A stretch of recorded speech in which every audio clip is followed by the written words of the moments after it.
Country and sweep even across the state of Texas. Y'all know who Riley Gaines is? Yes. Riley Gaines came to Austin, Texas during this last session to work with me, telling her story. For those who don't know, Riley Gaines is an elite college swimmer who trained from being a young girl to be able to compete against and defeat other women as she climbed the ranks. And she was beating other women. And then she had to swim in a swim meet by the NCAA college. And she lost in a race to a man who was swimming in that race. So I worked with Riley Gaines to make sure we had a law passed that I signed saying no men and women sport.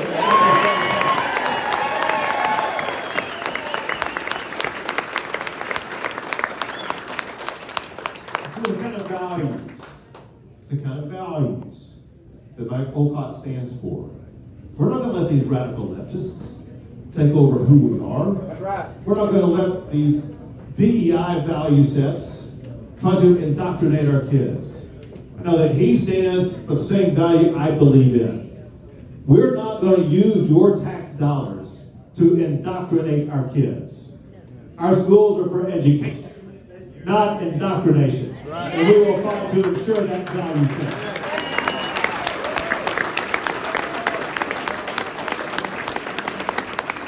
And as you know, he will fight shoulder to shoulder with me, pushing back against Joe Biden or any federal government that fails to step up and secure our border. Yeah.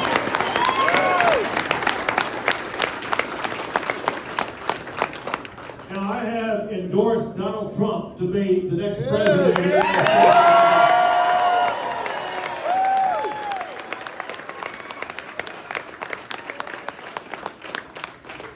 Never forget what he did. When he was in office, he put into place 4 concepts: remain in Mexico, Title 42, ending catch and release, and building a border wall.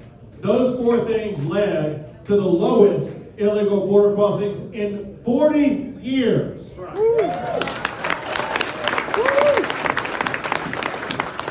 And then comes in Joe Biden. And on day one, Joe Biden eliminated all those policies. He opened up the border to invasion by people from more than 150 different countries across the globe, setting new all-time record after all-time record after all-time record of the number of people crossing the border illegally.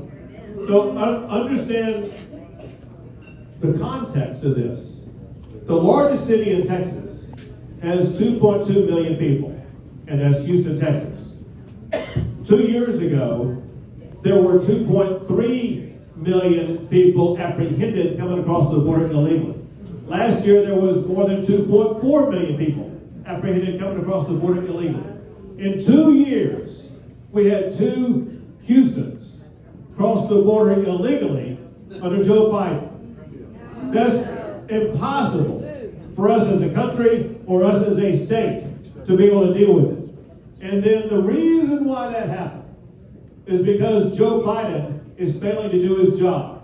There are 2 laws that exist. You know, Joe Biden said, listen, man, I need more laws and more money.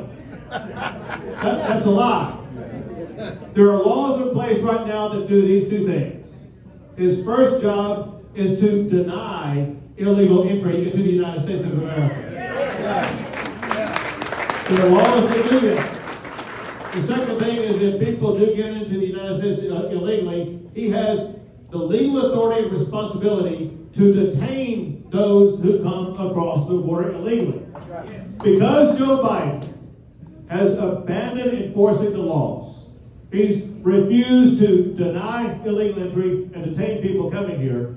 What that means is the federal government has abandoned its constitutional authority to enforce the immigration laws.